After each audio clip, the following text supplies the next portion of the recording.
पंचायत में मुझे जो केटरर होता उसने भगा दिया था खाना खाते वक्त। बोला कहाँ से घुसा है भाई तुम।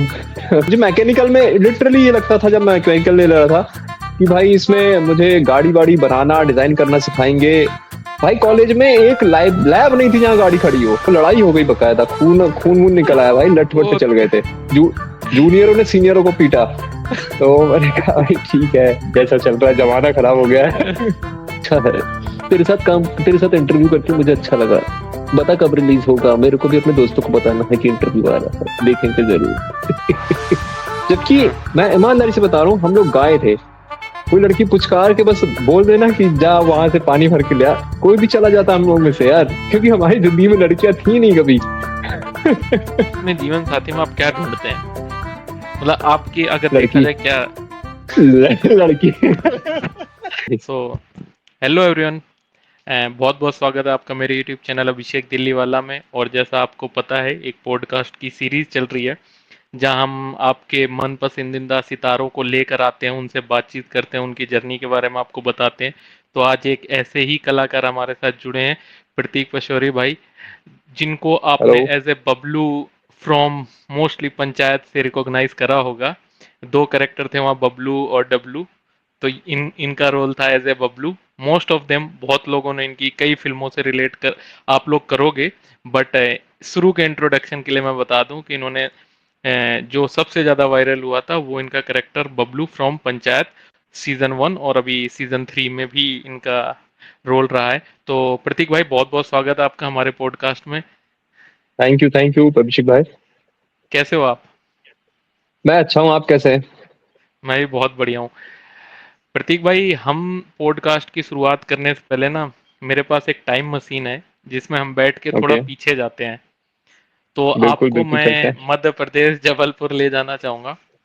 सो ठीक है। आप बताइए, ये शुरुआत कैसे हुई? ये शुरुआत जबलपुर में, मैं जबलपुर से ही हूँ। जबलपुर मध्य हम्म। प्रदेश का एक बहुत खूबसूरत शहर है, जहाँ जो बहुत सारे लोग को जबलपुर को भेड़ाघाट के कारण जानते हैं, और हाई कोर्ट की वजह से भी। तो मैं वहीं पे पला बड़ा। और मेरे जो पापा थे वो वहाँ पर एमपीबी में विद्युत मंडल में जॉब करते थे, और वहीं से मेरी एजुकेशन कंप्लीट हुई। और लकीली वहाँ पर थिएटर हुआ करता था जबलपुर में, विवेचना रंगमंडल करके, जिससे कि हरिशंकर परसाई और काफी बड़े बड़े जो लोग हैं वहाँ के राइटर हैं, उन्होंने वो ग्रुप इप्टा के दौरान शुरू किया था। और वो हम्म। काफी पुराना ग्रुप है जो कि चला आ रहा है। तो ये हुआ कि स्कूल स्कूल टाइम से ही मुझे ये इस फील्ड में इंटरेस्ट था।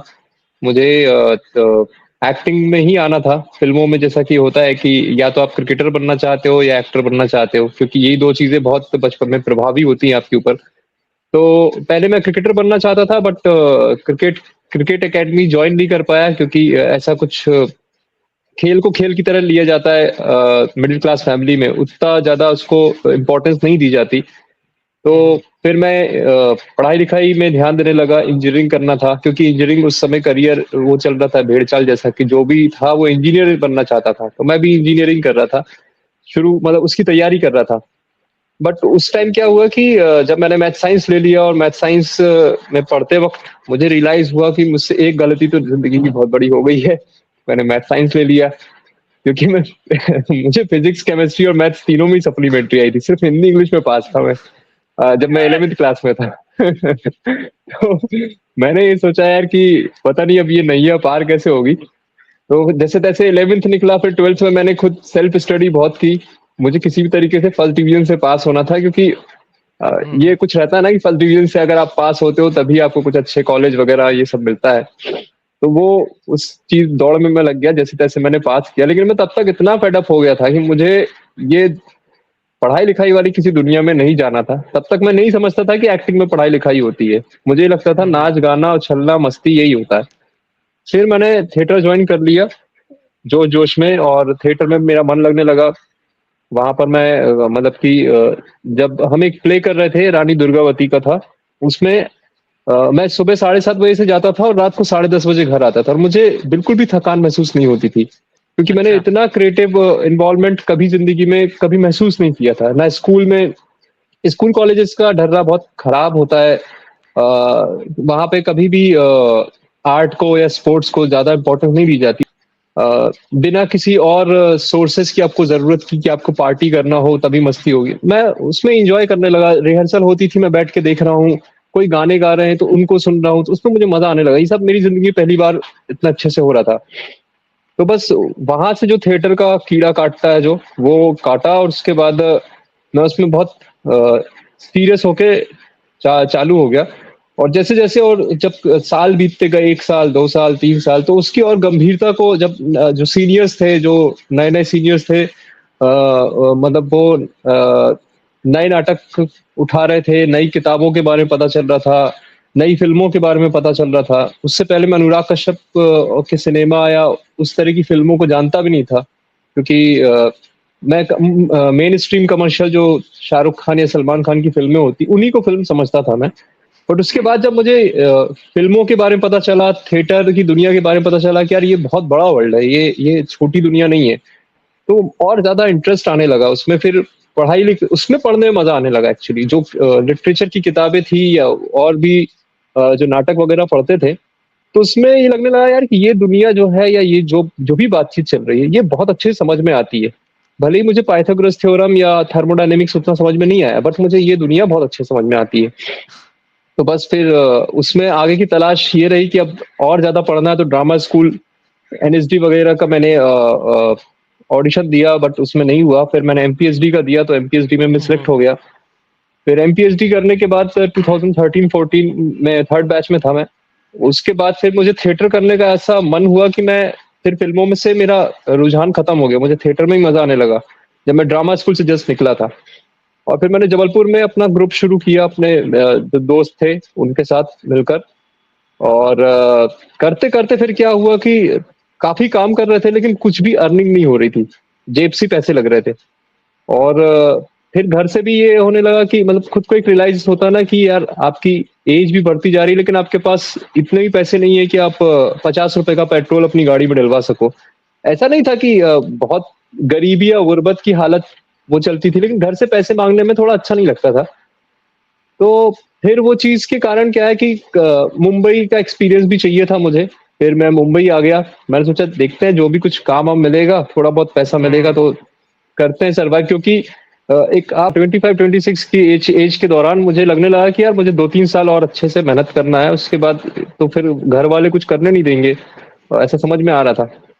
बट फिर क्या है ना कि जब आप अपने आप को थोड़ा-सा प्रेशर देते हो या थोड़ा-सा जो एंग्ज़ायटीज़ आपके अंदर रहती है, वो बहुत सपोर्ट करती है। मुझे ऐसा लगा कि मैं उस दौरान बिल्कुल पैसे नहीं थे, बहुत काम की तलाश में भी था और वो सब चीज़ें मतलब एक एक मुकाम हासिल करना था कि भाई मैं सबको बोल सकूँ कि भाई मैं एक्टर हूँ और मैं अर्न कर लेता हूँ। अदरवाइज़ मेरी फैमिली वाले भी मुझे बहुत लाइटली लेते थे कि यार ये शायद अ पागल हो गया, ये पता नहीं क्या करता रहता है। ये अपनी ज़िंदगी बर्बाद कर रहा है, नौकरी-वोकरी कर नहीं रहा।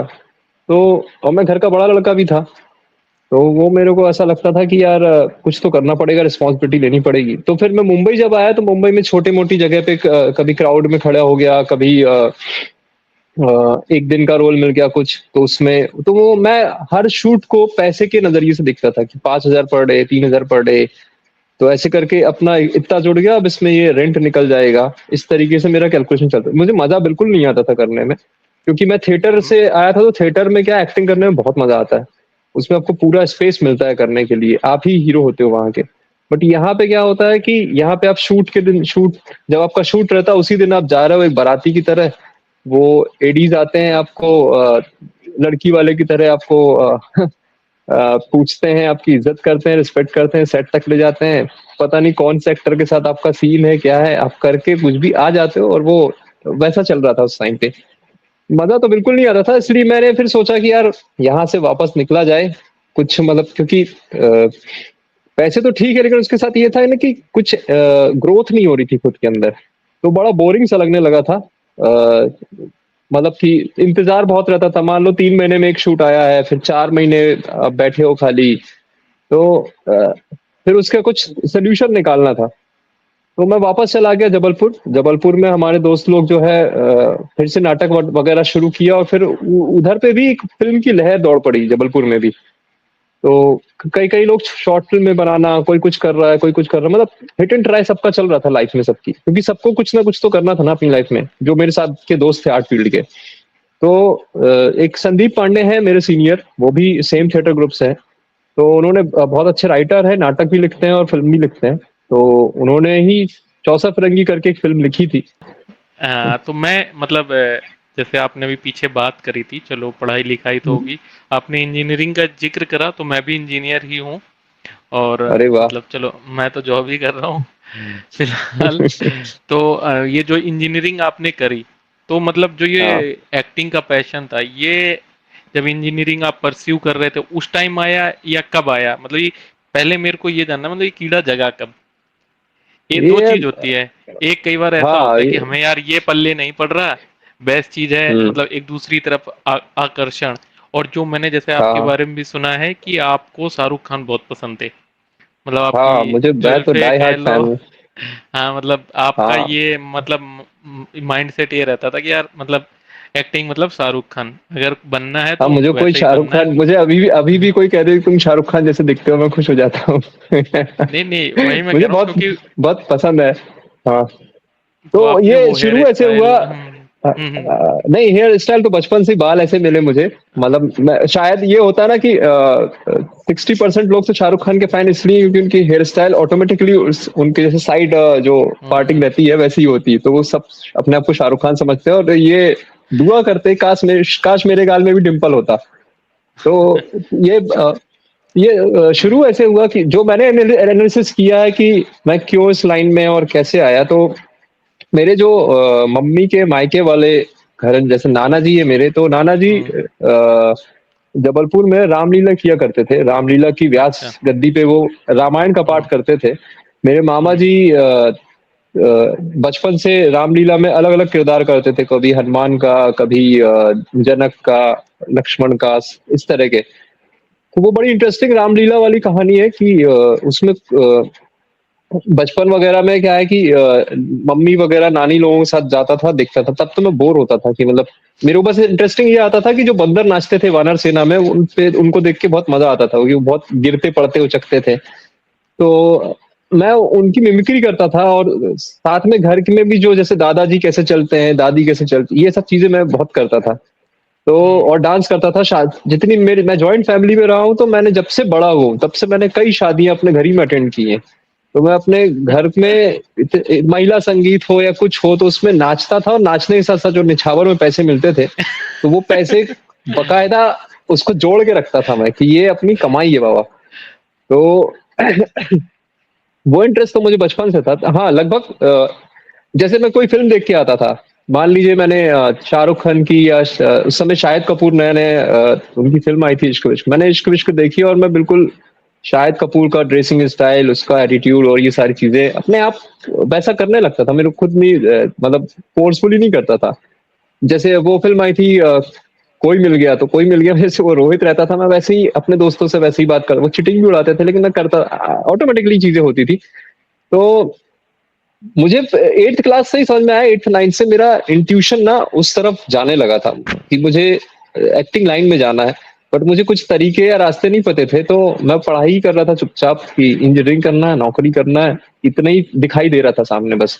मैंने आपको एक इंटरेस्टिंग स्टोरी बताऊं कि मैंने जी। आईआईटी की तैयारी की।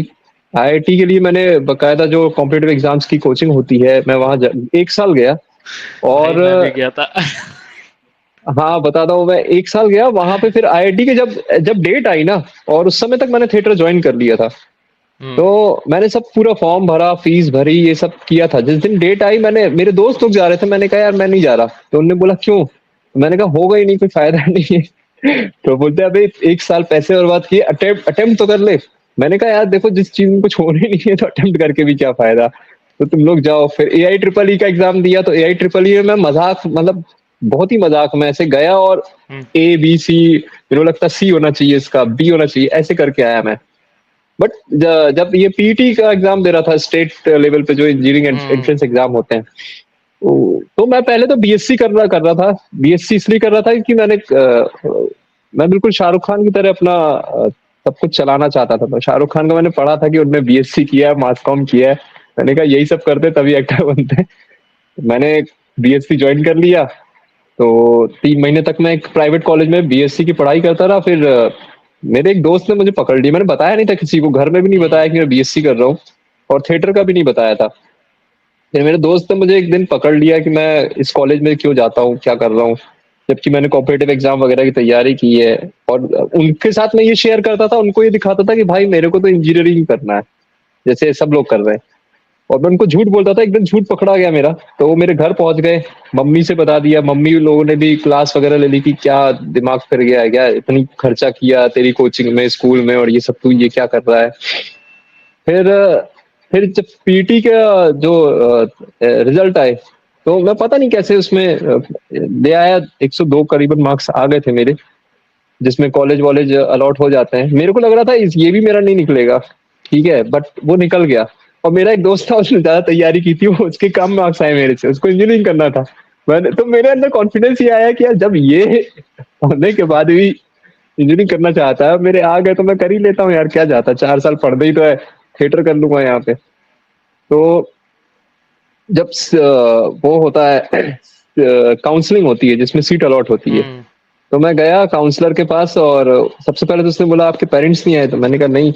बोले क्यों नहीं आए? मैंने कहा उनको नहीं करनी इंजीनियरिंग, मुझे करनी है। तो उसने बोला कि आप कौन सी ब्रांच सोच के आए हो? तो मैं ऐसे बैठा था वहां, नहीं आई थी चूतिया आ रही भाई। मैं मैं बोलता हूँ कि ये मैंने उसमें पढ़ा कि जो इलेक्ट्रॉनिक कम्युनिकेशन होती है, तो मैं उसमें हिसाब लगा रहा हूँ कि इलेक्ट्रॉनिक कम्युनिकेशन, नाम से ही ऐसा लग रहा है कुछ इलेक्ट्रॉनिक का है, तो ये थोड़ा सा टफ होगा, अपने को यहाँ नहीं जाना है। तो इलेक्ट्रॉनिक कम्युनिकेशन की सीट मिल रही थी, मैंने मना कर दी। फिर मैकेनिकल में मुझे ये समझ में आया कि जो RSTDM फिल्म थी रहना है तेरे दिल में, उसमें मैडी मैकेनिकल ब्रांच से था। मैंने कहा मैकेनिकल ब्रांच में यार लड़के पढ़ते पढ़ते नहीं होंगे, मेरे ख्याल से ये सबसे सही है, इसमें इजीली पास हो जाते होंगे। हाँ। तो मैंने पहले मैकेनिकल ब्रांच बोल दिया। तो उसने बोला कि आप श्योर है आपको यही ब्रांच चाहिए? मैंने कहा हाँ हाँ यही चाहिए। तो वो कुछ बताने लगे, आपको पता है मैकेनिकल के बारे में कुछ, क्या स्ट्रीमिंग है? मैंने कहा हाँ मैम, मैंने मतलब थोड़ा बहुत पढ़ा है, यही चाहिए मुझे। फिर उसने बोला कि आप चाहो तो और ऑप्शंस देख सकते हो, मतलब इत्मीनान से लो, क्योंकि आपके करियर का सवाल है और ऐसा है वैसा है। तो मैंने फिर उसने एक और बार विजिट करवाया, तो उसमें एक और नई ब्रांच इंट्रोड्यूस हुई थी, IEM, industrial engineering and management. मैंने कहा ये ब्रांच तो मैंने कभी सुनी ही नहीं। मैंने कहा नाम से कितनी फुद्दू ब्रांच लग रही है, इसमें तो और पढ़ाई नहीं होती होगी। मैंने कहा मैकेनिकल रहने दीजिए, IEM कर दीजिए। तो IEM की उस ब्रांच, वो MP में पहली ब्रांच थी जो उसी साल ओपन हुई थी। उसकी पहली सीट मैंने उठाई, ठीक है। और उसके बाद है ना उसमें काउंसलिंग के बाद, जब काउंसलिंग हो जाती है उसके बाद पता चलता है कि आपको कितने सीट आपके ब्रांच से उठाए गए। और तो अगले 4 दिन तक है ना सिर्फ 6-7 सीटें उठी थी। मैंने कहा यार ये ब्रांच बंद ना हो जाए भाई, ये गड़बड़ हो गई मेरे से, अब फिर से काउंसलिंग करेंगे ये लोग मेरी। तो लकीली उसमें 45 बच्चे आ गए थे, मतलब जिनको कोई सीट नहीं मिली थी वो बच्चे आ गए थे। मैंने भाई चॉइस ये ली थी कि भाई मुझे नहीं पढ़ना है, मुझे बस इंजीनियरिंग की डिग्री दे दो ताकि खत्म हो प्रेशर पढ़ाई लिखाई का। मैं चला गया उसमें। और पहला सेम मतलब कि इंजीनियरिंग करने के दौरान फिर मैं थिएटर करता रहा, और धीरे धीरे थिएटर में क्या है कि मैं बहुत मजा आने लगा, तो मैं उसी में वो उसमें काफी इंटरेस्ट लेने लगा और सीरियस हो गया। तो इस तरीके से इंजीनियरिंग और थिएटर मैंने कंटिन्यू किया। यहाँ मैं एक चीज और मतलब आपकी और मेरी ना चीजों में कुछ सिमिलैरिटीज है, जैसे दोनों इंजीनियर हाँ हैं। बिल्कुल, हर इंजीनियर की सिमिलैरिटी है आप भाई। आपने प्रिपरेशन करी, पर हाँ एग्जाम देने नहीं गए है ना, आईआईटी का। भाई मैंने हाँ। तो फॉर्म ही नहीं भरा था, मेरे को लगा था फॉर्म भरना ही मेरे लिए बर्बादी हो रही है। भाई लगा तो मेरे मुझे को भी था, लेकिन मेरे, मैं चला गया। मेरे को लगा मेरे पैसे डूबेंगे यार, ये मेरे से निकलना है नहीं। माइंड सेट बड़ा हाँ। क्लियर था। फिर मैंने भी AI ट्रिपल ई दी। और मतलब रैंक रोल नंबर से ही बढ़ी। फिर जाके कहीं फिर जाके रैंक रोल एक नंबर बार से। रोल नंबर से बड़ी आई। फिर और हाँ जबकि मैंने कुछ क्वेश्चन सही भी करे थे। फिर यूपीटीयू दिया था, हाँ उसमें नेगेटिव मार्किंग नहीं थी, तो वहां हो गया। हाँ। और मैंने फिर इलेक्ट्रॉनिक्स एंड कम्युनिकेशन ही ली। मैंने कहा ये तगड़ी ब्रांच है, इसी को ही लेते हैं। पहले अच्छा लड़के लोग बोल रहे थे भाई CS ले लेना, उसमें लड़कियां होती है। तो मैंने कहा यार लड़कियां लड़कियां तो नहीं, अपन कंप्यूटर चलाते नहीं आता। यही लगता है ना कि सीएस में कंप्यूटर है तो कंप्यूटर होगा भाई, हाँ ऐसा मतलब कुछ नहीं होता उसमें, कोडिंग क्या है है ना, पूरी। कुछ भी है ना, क्या होता है कि जब इंजीनियरिंग आया ना तो इतना मतलब वो ऐसा आया कि एक अनपढ़ जाहिलों की तरह उसमें भरे जा रहे थे लोग। कुछ भी गाइडेंस नहीं होता था कि भाई आप कोई सी हाँ। ब्रांच ले रहे हो तो उसमें होगा क्या, पढ़ाई क्या होगी। मुझे मैकेनिकल में लिटरली ये लगता था जब मैं मैकेनिकल ले रहा था कि भाई इसमें मुझे गाड़ी वाड़ी बनाना डिजाइन करना सिखाएंगे। भाई कॉलेज में एक लाइव लैब नहीं थी जहाँ गाड़ी खड़ी हो। ठीक है, एक मशीन मैंने लाइव काम करते हुए नहीं देखी है कभी। अरे भाई, कितने इंजीनियरिंग तो पूरे स्कैम मानता हूँ मैं भाई, स्कैम है स्कैम। गए हो चारों साल? मैं चारों साल तो नहीं गया यार, थर्ड ईयर से थोड़ा सा सीनियर हो गया था तो मैं सिर्फ जाता था ऐसे ही टपरे अपरे पे नहीं बैठा मतलब रहता था। कंप्लीट करी थी ना बीटेक? इंजीनियरिंग तो डिग्री ली कंप्लीट है करी ना? भाई, फर्स्ट हाँ डिग्री अच्छे 70 कुछ आए थे मेरे। तब परसेंटेज चलता था, अब जीपीए नहीं चलता था। अच्छा, तो फिर कितने बच्चे हम्म। हुए आपकी मतलब इस स्ट्रीम में? मेरी हिस्ट्री में टोटल 46 बच्चे थे। उसमें से यार तीन चार का तो ईयर बैक हो गया था तो ईयर बैग लग वो गए होगे। वो फिर काफी साल तक बस दारू वारू बियर ईयर पीते समय मिलते थे। तो रैगिंग वैगिंग दी थी मतलब, या ली थी? यार रैगिंग का क्या था ना कि जो मतलब जो जूनियर आए थे तब तक रैगिंग का बहुत हम्म। वो सेंसिटिव मामला हो गया था कि भाई कोई रैगिंग करे तो आप कंप्लेन कर देना। तो साथ के जो लोग थे, मेरे को ऐसा रैगिंग का हाँ। कुछ वो था नहीं था कि किसी की बुलिंग करूं मैंने। मेरी खुद हम्म। बहुत ज्यादा हुई तो मुझे सामने वाले को पे खिंचाई करना उतना अच्छा लगता नहीं है। तो मेरे दोस्तों ने करी तो वो लड़ाई हो गई बकायदा, खून खून वून निकल आया भाई, लठ वठ वो चल गए थे। जूनियरों ने सीनियरों को पीटा। तो मैंने कहा भाई ठीक है, जैसा चल रहा है जमाना खराब हो गया है। अरे भाई, इंजीनियरिंग के ना अलग ही किस्से हैं, अगर इस पे अगर अरे डिस्कस अलग करने बैठ किसे जाओ ना। भाई, मतलब लाइफ में इतना टाइम मिलता है ना आपको सोचने के लिए कि आपको जिंदगी कैसे बर्बाद करनी है। बहुत टाइम मिलता है इंजीनियरिंग में। किसी को अगर बर्बाद करना है तो इंजीनियरिंग इंजीनियर बनवा दो, दाखिला दिलवा दो। हाँ आराम से। कुछ ना कुछ तो खराब करेगा ही वो। अच्छा हमारी ब्रांच में दिक्कत ये भी थी ना कि 46 लड़कों में से सिर्फ 6 लड़कियां थी और 40 लड़के थे। तो मतलब मेरी परवरिश ही जानवरों के बीच में हुई थी। जानवर ही थे सारे, ना बात करने की तमीज, ना कपड़े उठने बैठने का तमीज। अरे इसलिए मुझे भाई, फिल्म इंडस्ट्री में कैरेक्टर भी वैसे ही मिलते तुम्हारा हाल हैं। मैकेनिकल से ही बुरा हो गया। बहुत बुरा हाल था भाई। कम से कम अच्छा बेचारे उसमें जो प्राउडली लड़की कहते तो थे। फर्स्ट, अच्छा क्लास में जो लड़की फर्स्ट आई ना वो स्टेट में गोल्ड मेडलिस्ट मिला भाई, स्टेट में फर्स्ट आई क्योंकि एक ही ब्रांच थी। तो वो है ना अपने अपने चौड़ में। अच्छा वो देख लेगी इंटरव्यू तो अच्छा नहीं लगेगा रहने दो। अंधों में काना राजा वाला हिसाब हो गया उसका तो। हाँ कोई नहीं बहन, ये सिर्फ फन वे में है तो इसको आप सीरियसली मत हाँ। लेना, अगर देखते हो तो हमारा पॉडकास्ट। या अच्छा, मैंने एक और चीज सुनी है, चलो फिर उसके बाद हाँ 2015 में आप मुंबई शिफ्ट हुए, राइट? हाँ 2015 में हाँ। मतलब थिएटर आपने कॉलेज दिनों से शुरू कर दिया और हाँ सीखते रहे। और एमपीएचडी में जब आपका हुआ तो उसका मतलब आपको एक मैं कहूँगा फायदा या मेंटली एक रिलीफ मिला, क्योंकि आप वहीं से बिलोंग करते थे, तो कभी घर जाना हुआ या प्रॉपर आप मतलब जबलपुर से निकल के बाहर ही सेटल हुए, क्या करा आपने? मैं जब एमपीएचडी में सिलेक्शन हुआ तो मैं पहली बार अपना घर छोड़ के गया था। तो हम्म। शुरू के दो दो महीने तो बहुत अनकंफर्टेबल रहा क्योंकि जो हम्म। सारी पिछले 20-22 साल की आदतें थी जो कि घर वालों ने प्यार से पलाया बड़ा किया, तो वो सब आदतें वहां जाके छूट गई क्योंकि वहां का एक डिसिप्लिन था कि आपको 6 साढ़े 6 बजे उठ के नहा धो के बकायदा योगा क्लास और फिजिकल एक्टिविटीज की क्लास में जाना है, फिर दूसरी क्लास। तो वो 1-2 महीने के बाद ना इतना मजा आने लगा वहां पे कि मैं से अपनी जिंदगी की सबसे सुनहरे दिन मानता हूँ ड्रामा स्कूल के। मुझे लगता है कि जैसे जैसे हम्म। कोई अच्छा जिसका इंजीनियरिंग में इंटरेस्ट हो और उसका आईटी में सिलेक्शन हो जाए तो उसके लिए शायद वो सुनहरे दिन होंगे। वैसे ही मेरा एनएसडी हो गया या एमपी स्कूल ड्रामा हो गया, इस तरह की कोई भी ड्रामा संस्था में जो भी जिनका इंटरेस्ट है हम्म। और जो लोग गए हैं, तो वो गोल्डन लाइफ थी यार कि हमको और कुछ भी नहीं सोचना पड़ता था। हम सुबह 7:30 बजे जाते थे और 9-10 हम्म। बजे रात तक आते थे। उसके बाद भी हमारी जो बातचीत भी रहती थी ना, वो जो हम एक्टिविटी कर रहे हैं और डेली कुछ ना कुछ क्रिएटिव रहता था, कुछ क्रिएटिव इम्प्रोवाइजेशन करना है, कभी आर्ट वर्क पे काम करना है, कभी किसी प्ले पे काम हो रहा है। तो 24 घंटे उसी में इन्वॉल्व रहना। तो उस वक़्त ना ही कभी घर की याद आती थी, घर जाने को बिल्कुल मन नहीं करता था। ना ही कुछ ऐसा जो ये चलता है ना कि इंस्टा पे कि आप सिंगल हो, आपकी नौकरी नहीं लग रही, ये सब चिंताएँ भी नहीं होती थी। मुझे कोई फ़र्क ही नहीं था भाई, मुझे ऐसा लगता था बस ये आप करवाते जाओ और सिर्फ़ ₹5000 मिलता था महीने का स्कॉलरशिप। वो भी लगता था उसमें अच्छा। से भी एक दोस्त तो ₹1000 बचा लेता था। तो मैं उससे पूछता था भाई ये तू कैसे कर लेता है?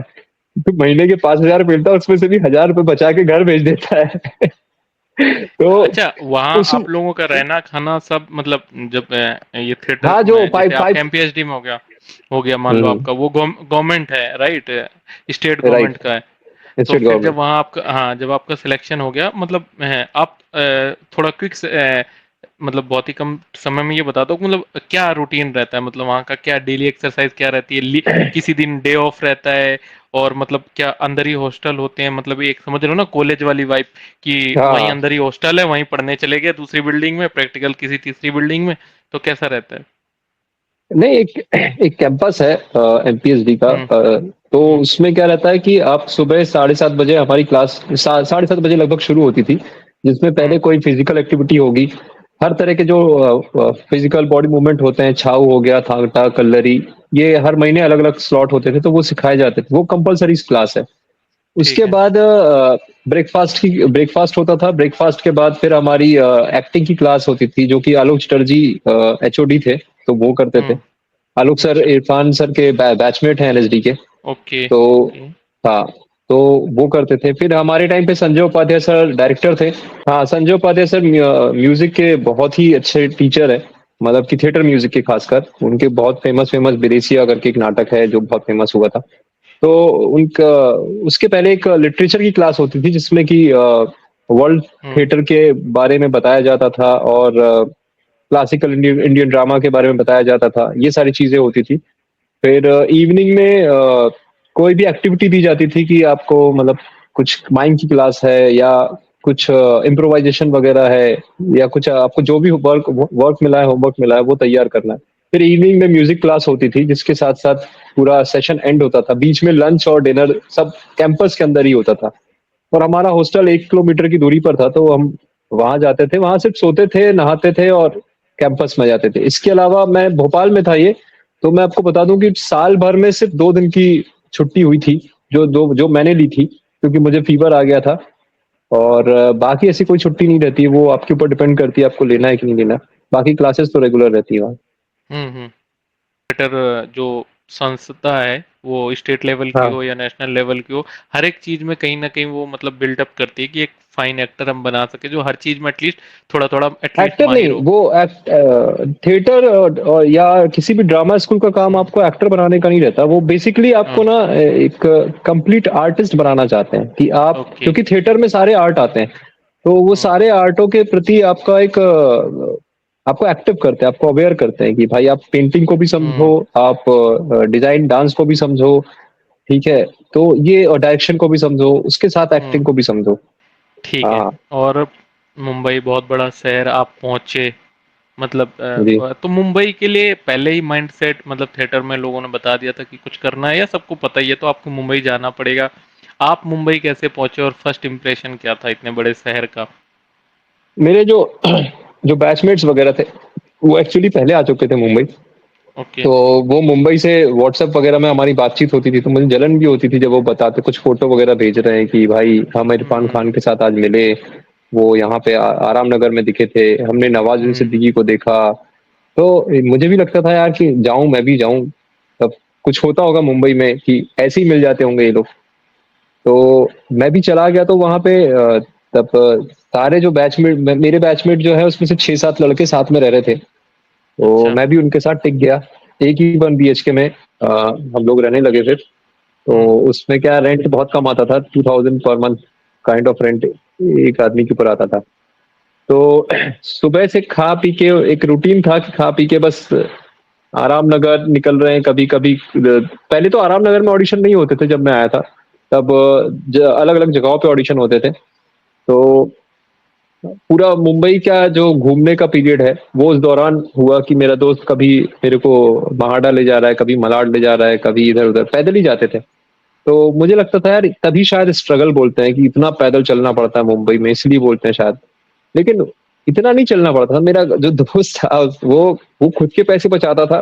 भाई 10 रुपए हम्म। लगता है, बस पकड़ के आप जा सकते थे।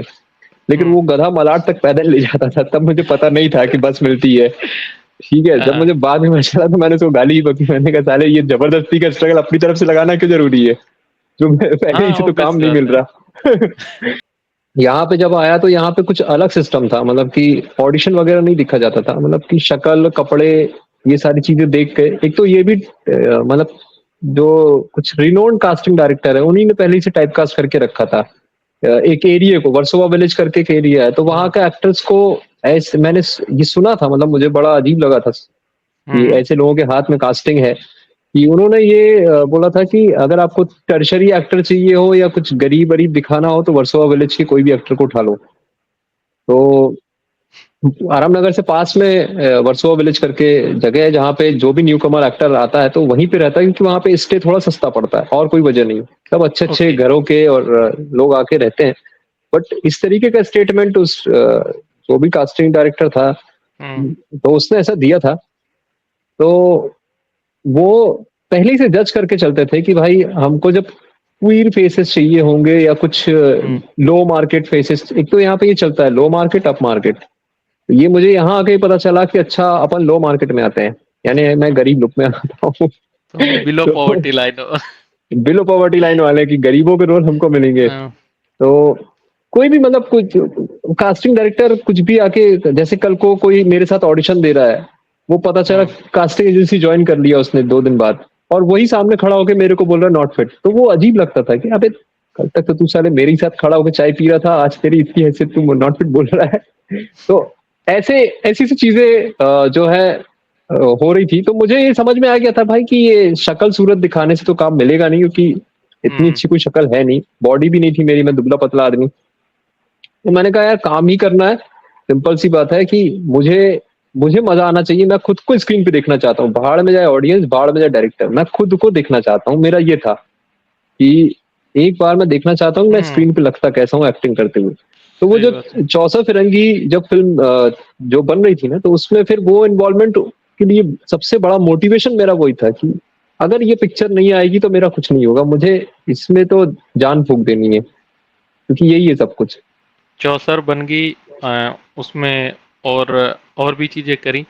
पंचायत कैसे हम्म। मिली आपको, जो जहां से मैं कहूंगा कि एक फेस वैल्यू है, आम लोगों ने आपकी हाँ रिकॉग्नाइज करा या जाना। जी ये एक चीज होती है ना जिससे आपको जल्दी जी जी फेम मिलता है। मैं काम की बात नहीं कहूंगा, एक्टिंग आपने दूसरे में भी अच्छी करी होगी, आप पहले से भी अच्छी कर रहे थे, बट एक फेम मिलना, एक रिकॉग्नाइज जी होना अलग चीज होती है। वो आपको पंचायत से जी। मिला। पंचायत सीजन 1 की मैं बात कर रहा हूँ। तो सबसे पहले आपको पंचायत मिली कैसे, मतलब कास्टिंग बे ने आपको अप्रोच करा, कैसे क्या हुआ?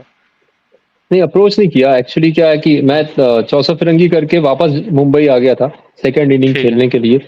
तो हम्म। तब लेकिन मेरा कॉन्फिडेंस पहले से ज्यादा था, क्योंकि मैं एक फिल्म कर चुका था। तो मैंने बिल्कुल। वही बताया कि मैं किसी भी कास्टिंग ऑफिस में घुस जाता था कि अब या तो आर होगा या बिल्कुल। पार होगा, कि भाई या पर। काम दो, वरना फिर तुम अपनी हाँ। औकात बताओ कि तुम कौन हो, नॉट फिट कैसे बोल दिया हम्म। तुमने। हम्म। तो मैं कास्टिंग में ऐसी मेरा एक सीनियर थे, वो भी मुंबई आए थे। तो मैं उनको कास्टिंग बे और मुकेश छाबड़ा कास्टिंग कंपनी और फलाना ढिमका जितना भी है कास्टिंग एजेंसी, तो वहां पर जाके मैं उनको इंट्रोड्यूस करवा रहा था अलग अलग, कि भाई यहाँ पे आप का ऑडिशन दे सकते हो, यहाँ दे सकते हो। तो ऐसे ही मैं कास्टिंग बे पहुंचा, तो वहां पे संजीव और नवनीत, ये 2 लोग थे। तो जो कि पंचायत के ऊपर, पंचायत पहले फर्स्ट सीजन 5 एपिसोड का बनने वाला था, तो उसमें कास्टिंग कर रहे थे। लगभग मोस्ट ऑफ द कास्टिंग हो चुकी थी, कोई दूल्हे का कैरेक्टर वो ढूंढ रहे थे। तो मैं ले गया था उनको दिखाने के लिए कि भाई आप अपना फेस दिखा लो, अगर कुछ हो जाए तो। उनको बताया कि आप जाके मिल लो, तो वो जाके मिले तो उनको तो नॉट फिट बोल दिया। बोला कि आप फिर भी अपना फोटो तो भेज देना। और जब मैं आने लगा तो मेरे को सजीव ने बोला कि 1 मिनट भाई, क्या तुम वो शेव वेव करके एक ऑडिशन दे सकते हो? मैंने कहा हाँ बिल्कुल दे सकता हूँ। तो पहली बार कास्टिंग बे से मुझे ऑडिशन आया था, जबकि मैं 4 साल से मुंबई में हूँ, कभी कास्टिंग बे से कोई ऑडिशन नहीं आया। वो भी ऐसे आया, ओ। एक्सीडेंटली मिल गया। तो मैंने मतलब कि उसकी इंटरेस्टिंग स्टोरी ये है कि पहले तो मुझे 4 बजे बुलाया उन्होंने। तो उन्होंने सुबह मेरे को स्क्रिप्ट या दी कि शाम को? दूर, नहीं नहीं, शाम को, शाम को, दो शाम के समय पे। तो मैं बाकायदा घर से पगड़ी वगड़ी बना के ले गया था दूल्हे की, और कोट वोट, और पूरा अच्छे से तैयार करके ले गया था मैं। और मैं पहुंचा तो मैंने फर्स्ट टेक दिया, first take was good. Second take में क्या हुआ कि मैं थोड़ा सा कॉन्शियस हो गया। तो थर्ड टेक, क्योंकि सेकंड टेक में उसने मुझे बताया कि ऐसा ऐसा और करना है। तो वो होता है ना कि जब आप नए नए होते तो आपका ईगो हर्ट बहुत जल्दी होता है कि अरे ये कैसे बता रहा है मेरे को, मैंने गड़बड़ किया क्या। ये सब दिमाग में रहता है शुरू शुरू में कि अरे मैं 10 साल थिएटर किया है, यहाँ से आया हूँ, ये फिल्म किया है, हम्म। तो मैं भी उसी ईगो हवा में बाजी में था। तो मैं कॉन्शियस हो गया सेकंड टेक में और थर्ड टेक में भी। बट मैं उन लोग की एक बहुत मैं हमेशा उनको बहुत धन्यवाद दूंगा जिंदगी भर कि उन्होंने मुझे दोबारा बुलाया, क्योंकि उनको फर्स्ट टेक मेरा बहुत अच्छा लगा था, उनको कुछ पोटेंशियल दिखा कि यार ये कर सकता है हम्म। कुछ अच्छा। तो उन्होंने फिर मुझे रात में बोला कि तुम यार फिर से फोन आया कि तुम यार 9:30 बजे आ जाओ, एक बार और करते हैं तुम्हारा ऑडिशन। तो फिर मैं ऑडिशन देने के लिए गया। तो मैंने क्या किया कि इंटरव्यू में पता नहीं बोलना चाहिए कि मैंने एक पैक क्या है दारू पी ली। मैंने कहा कि यार कॉन्फिडेंस लूज नहीं होना चाहिए इस बार, ठीक है। अब उनने मुझे बुलाया 8 बजे। एक पैक से कुछ होता नहीं है वैसे भी। 8 बजे मैं गया, और उसके बाद मैं सोच रहा हूँ कि मैं कॉन्फिडेंस में बिल्कुल कि अब होगा ना, अब मैं फाड़ दूंगा बिल्कुल। लेकिन 8 बजे से फिर 9 बज गया, 10 बज गया, 11 बज गया, मेरा सिर दुखने लगा क्योंकि मैंने वो एक पैक जो पिया था वो उतर चुका है। मेरे को थकान होने लगी, भूख लगने लगी। मैंने कहा यार ये बेवकूफ बनाने के लिए बुलाया लगता। कब तक हम्म। ये सब झेलना पड़ेगा, दिमाग में ये सब चल रहा था कि ये स्ट्रगल नहीं झेला जा रहा है यार, ये कब खत्म होगा, ये सब चल रहा है। फिर अंदर से एक कास्टिंग डायरेक्टर थी, फीमेल कास्टिंग डायरेक्टर, नाम नहीं पता। उन्होंने बोला कि मैं ये अप्रिशिएट करती हूँ यार कि आपने 3 घंटे वेट किया। मैं भी उनको बोल रहा हूँ हाँ नहीं नहीं कोई बात नहीं, मैं तो कर सकता हूँ, जबकि अंदर से मेरे ना दिमाग खराब हो रहा है, मैं 3 घंटे बैठा हुआ हूँ बस, ठीक है। उसके बाद मेरा 12 बजे करीब जो है उन लोगों ने बोला कि यार आओ प्रतीक फटाफट तुम्हारा ऑडिशन कर लेते हैं यार दोस्त, सॉरी इतना लेट हो गया, हम लोग को भी जाना है, जल्दी से कर लेते। तो एक तो मेरे को ये भी बुरा लग रहा था कि भाई मैंने 4-5 घंटे हो गया वेट करते हुए, उसके बाद तुम बोल रहे हो कि जल्दी से कर लें। बट फिर भी मैं ये दिमाग में था कि भाई कम से कम बुलाया तो ऑडिशन के लिए, वरना कौन हाँ, पूछ सही रहा था। बात है। फिर मैंने ऑडिशन दिया तो उनको टेक अच्छा लगा, फिर दूसरा भी अच्छा लगा। फिर उन्होंने खुद बोला कि फिर कुछ चेंजेस बताने लगे, वो बहुत जेल हो गए थे दोनों, नवनीत और संजीत। और ये फिर कास्टिंग वो है, कास्टिंग मतलब बे, हाँ कास्ट कास्टिंग बे, कास्टिंग बे के हाँ जो बंदे रिक्रूट करते हैं हाँ बेसिकली, मैं ऐसे कहूँ। ओके। रिक्रूट करते हैं।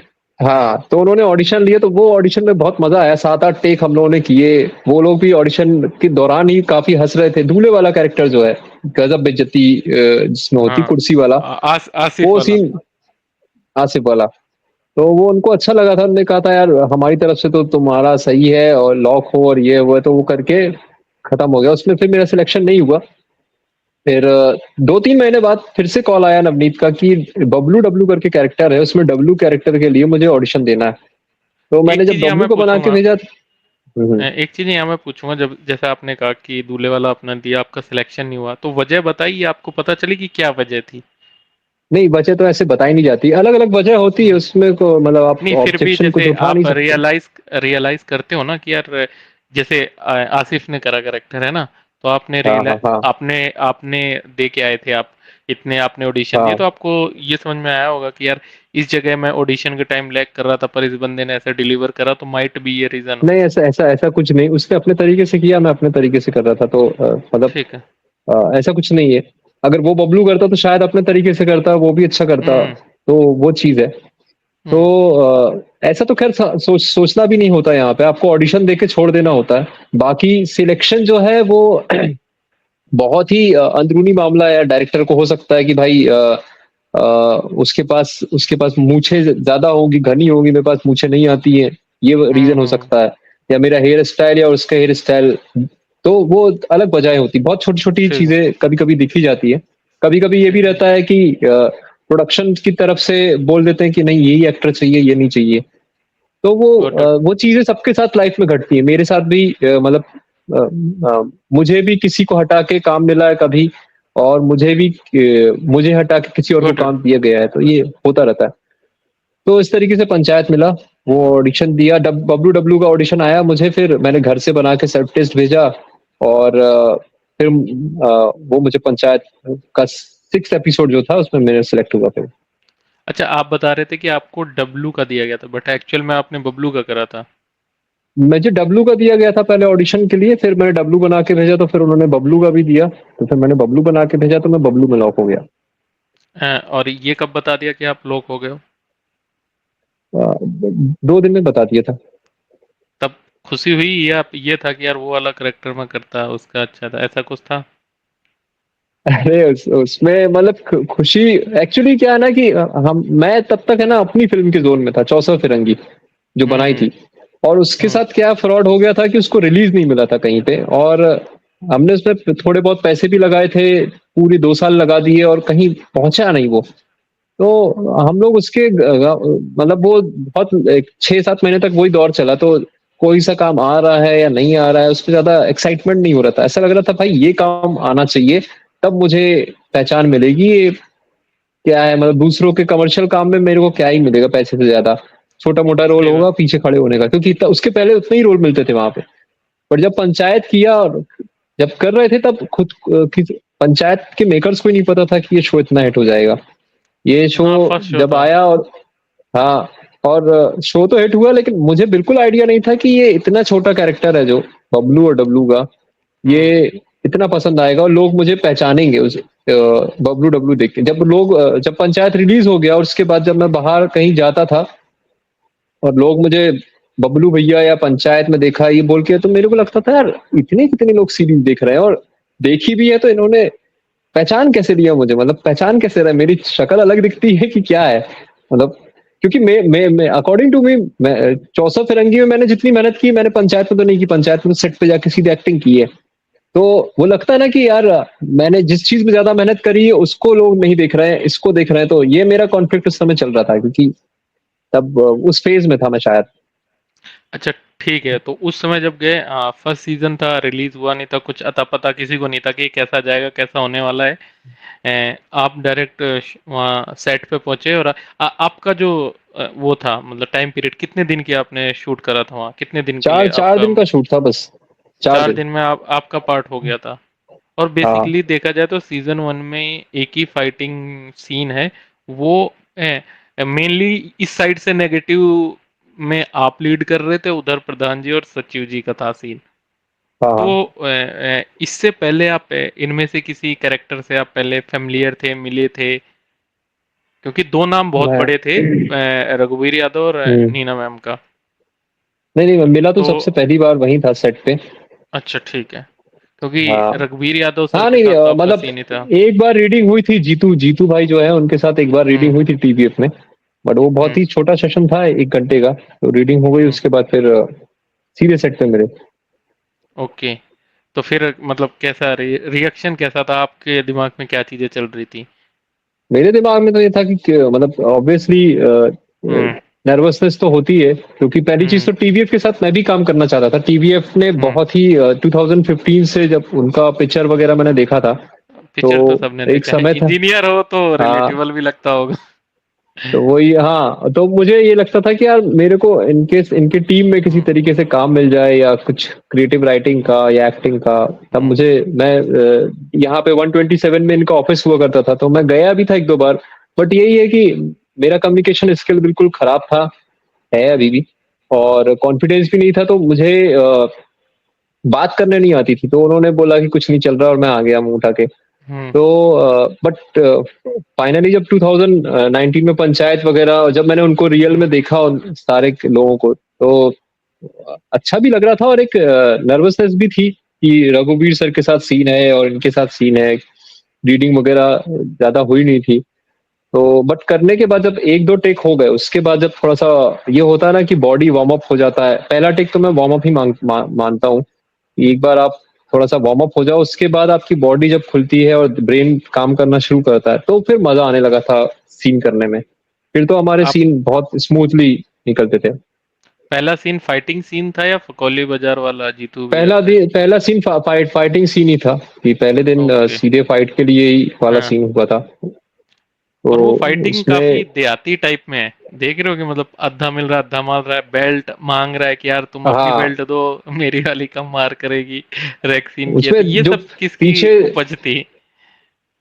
ये सब मिलके किया था, क्योंकि जब एक्शन डायरेक्टर के दिमाग में कुछ और कोरियोग्राफी थी उसको लेके, बट वो सूट हम्म नहीं कर रही थी वहां पर। मतलब मुझे करते हम्म नहीं बन रहा था। उन्होंने कहा था कॉलर पकड़ के ये करना, उचक के जा रहा है तू, ऐसा है वैसा हम्म है, तो मुझे वो जम नहीं रहा था। मुझे लग रहा था यार ऐसी लड़ाई कौन करता है, क्योंकि मैं तो लड़ाई देखा है मैंने, और मैंने की भी है। मतलब मारा नहीं है किसी को, लेकिन मैं पार्ट रहा हूँ। तो पहले तो नेगोशिएशन होता है बहुत देर तक, उसके बाद हाँ हाथ उठते हैं। तो हाँ मैंने कहा कि वैसा कुछ होना चाहिए कि स्मूथली। और फिर दीपक सर ने भी हम्म कुछ एडवाइस दी है कि ऐसा ऐसा करो तुम, बेल्ट बेल्ट के साथ, और बेल्ट पे भी डिस्कशन चल रहा है, इसको थोड़ा सा कॉमिक उसमें बनाना है। तो और जो मेरे साथ ईबा था, उसकी सबसे अच्छी बात यह है वो बहुत अच्छे इम्प्रोवाइज करता है। छोटे छोटे जो आपने सुने होंगे ना जिन्होंने कि डब्लू का किरदार निभाया था।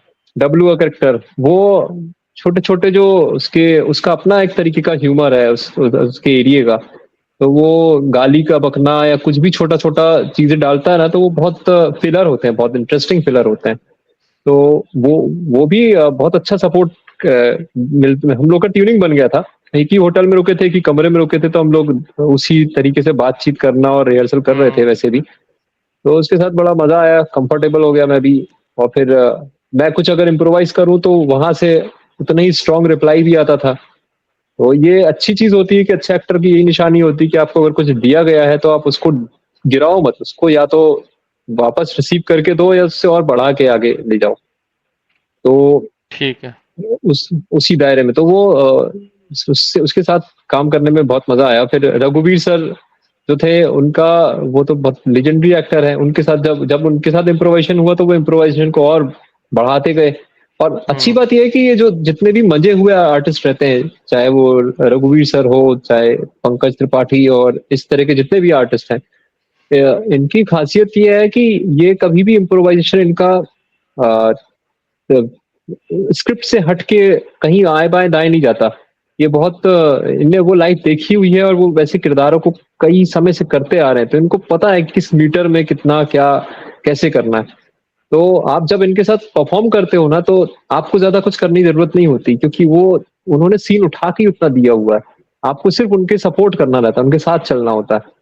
तो सही बात है। ये ये बहुत अच्छी चीज थी कि जब हम लोग कर रहे थे तो चाहे वो हो फैजल भाई, फैजल मलिक भाई, मैं तो फैन उनका वासेपुर से, जो उनने पुलिस वाला छोटा सा कैरेक्टर किया था। और जब उनको मैंने लाइव देखा और करते हुए, उनका जो बोलने का तरीका है वही बहुत ह्यूमरस है। अलावा मतलब वो अगर आपसे, हाँ वो इतना ही बोलेंगे ना आपसे, फैजल मलिक भाई जो पलाचा है, प्रहलाद या, जान। हाँ अगर वो इतना ही बोलेंगे ना, और क्या कर रहे हो गुरु, तो वो आपको हंसी आ जाएगी। उनका बोलने का जो तरीका है उसमें एक वजनदारी भी है, और एक ऐसे वो मतलब कैसे कर बताऊं मैं। तो उनके साथ जब कर रहे थे तो उनका भी जो इम्प्रोवाइज, मेरे को लिटरली हंसी आ जाती थी जब मैं वो डायलॉग बोलते थे। मुझे हंसी आ ही जाती थी, टेक में भी आ जाती थी। तो ऐसा हुआ कि कई बार हंस दिया, तो एक आध बार कट भी हुआ उस वजह से। तो बड़ा एक अच्छा एक्सपीरियंस था। ठीक है। पंचायत के बाद आप कह सकते हो कि लाइफ चेंज हुई, कुछ मोमेंटम पकड़ा। हाँ कुछ मोमेंटम तो आया पंचायत के बाद, क्योंकि लोग जब जानने आपने, लगे तो। हाँ आपने मूवीज करी, मतलब अगर मैं बात करूं उससे पहले भी आपने चीजें करी थी, छोटे छोटे हाँ हाँ रोल जैसे आपने करे, बट एक जो मुझे याद है शेरनी मूवी जो आपने करी, जहां आपने हाँ उस बब्बल का किरदार निभाया था, बब्बर 2021 का। में आई। हाँ, और हाँ मतलब आपका अच्छा रोल था, मैं ये कह सकता हूँ। और अभी क्या बोलते हैं, फिर घोड़ी पे सवार, फिर हंटर, और एक अभी रिसेंट की अगर एक मैं बात कर लूँ 2023 की, हम्म, बवाल की मैं बात कर बवाल, रहा हूँ। बवाल। वरुण धवन के जी। अगेंस्ट उनका आपने एज ए फ्रेंड का रोल करा। तो हाँ ये एकदम कहीं ना कहीं अब ग्राफ अपवर्ड जा रहा है धीरे धीरे। बवाल एक्चुअली मेरे को पंचायत की वजह से नहीं मिला, बवाल एक्चुअली चौसा फिरंगी की वजह से मिला। क्योंकि ओके, ये नितेश नहीं सर पता ने मुझे। चौसा चौसा फिरंगी देखी, तो उनको जो कैरेक्टर था वो पसंद आया। तो हम्म तब उन्होंने मतलब कि कास्टिंग के थ्रू ही ऑफ कोर्स उसके लिए भी ऑडिशन दिया, तब उन्होंने फिर मुझे सिलेक्ट किया। तो मैं मतलब इस चीज पे फिर यही चीज है कि जब आपकी लाइफ में ऐसा कुछ घटता है तो बहुत ज्यादा हम्म ट्रस्ट बढ़ जाता है कि कोई भी काम आपका ना, भले टाइम बहुत लेता है, लेकिन कभी ना कभी काम तो आता है वो। मतलब तो वही है, चौसा फिरंगी अगर नहीं बनाते तो शायद मैं बवाल में नहीं होता, कहीं और होता, लेकिन सही बवाल बात में है, नहीं सही होता। बात, बिल्कुल। तो फिर ये इतने बड़े, मतलब मैं यही कहूँगा, क्योंकि बॉलीवुड के मेन स्ट्रीम बिल्कुल, वरुण बहुत धवन की बड़े अगर मैं बात डायरेक्टर करूँ हैं और उनके बहुत साथ, अच्छा। हाँ, हाँ, और उनके हाँ, साथ स्क्रीन शेयर करना, वो एक्सपीरियंस कैसा था? क्योंकि बहुत वेब अच्छा। सीरीज वरुण अलग वरुण है, है ना, छोटी मूवी अलग है, एक मतलब मेन स्ट्रीम हीरो के साथ आप कह सकते हो, जो पीक है, जो एक बोलते हैं ना, बॉलीवुड के कुछ प्रीमियम जो लोग होते हैं उनमें से जी, आते हैं, भले जी, वो जी। फैमिली बैकग्राउंड से आए या एक्टिंग की वजह से आए या मूवीज की वजह से आए, बट आते प्रीमियम में, तो वहाँ आप हाँ, पहुंचे, वो वो स्टार है, एक्सपीरियंस कैसा? सेलिब्रिटी है वो। हाँ। तो उसमें मतलब कि मेरे बहुत सारे मिथ टूटे, क्योंकि जब हम हम्म। अपने घरों में बैठ के जब इन स्टार्स को देखते हैं तो बहुत सारा जो हम्म। बाहरी बातचीत होती है ना, कि ये ऐसा होगा, ये हम्म। वैसा हम्म। होगा, हम्म। ये नेपोटिज्म के कारण आए हैं और ये ऐसा है वैसा हाँ। है।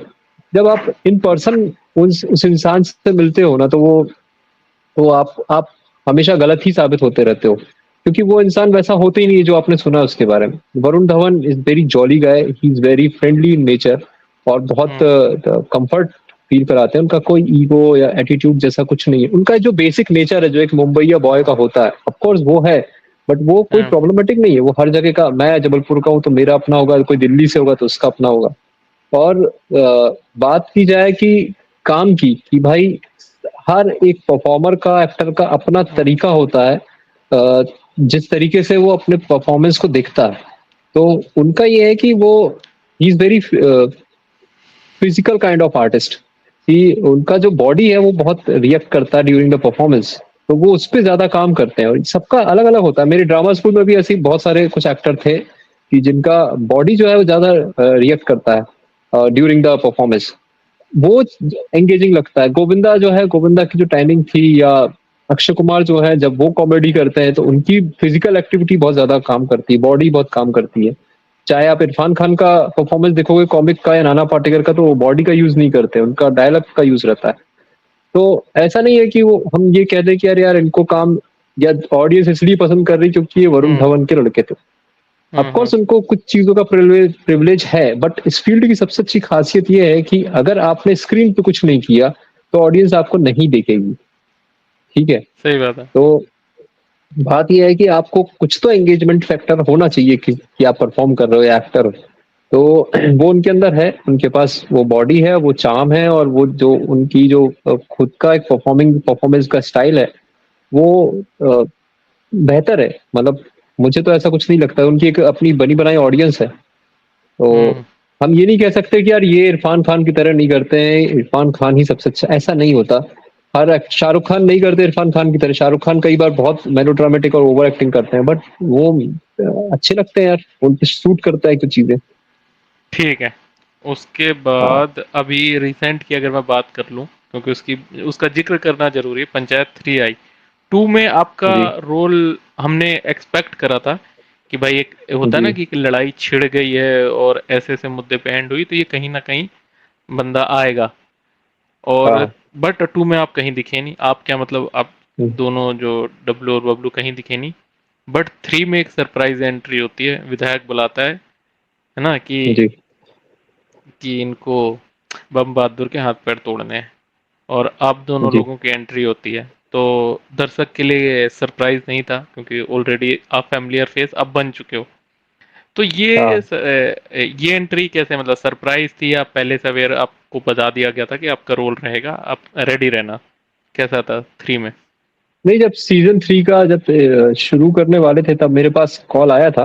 मतलब हम्म। दीपक सर का ही आया था। दीपक सर ने बोला था कि एक जो पंचायत वर्ल्ड है उसमें फिर से बबलू डब्लू आ रहे हैं, एक सीन है, ऐसा ऐसा हाँ। सीन है, उनने फोन पे ही हाँ। समझाया था।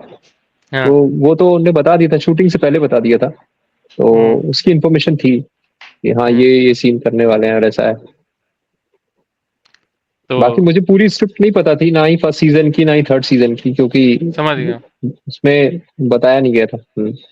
ठीक है, तो जब आप आए, मतलब तब क्या चेंजमेंट कुछ लगा आपको फर्स्ट, क्योंकि सेकंड बीच में आ चुका था, आप उसका पार्ट नहीं रहे।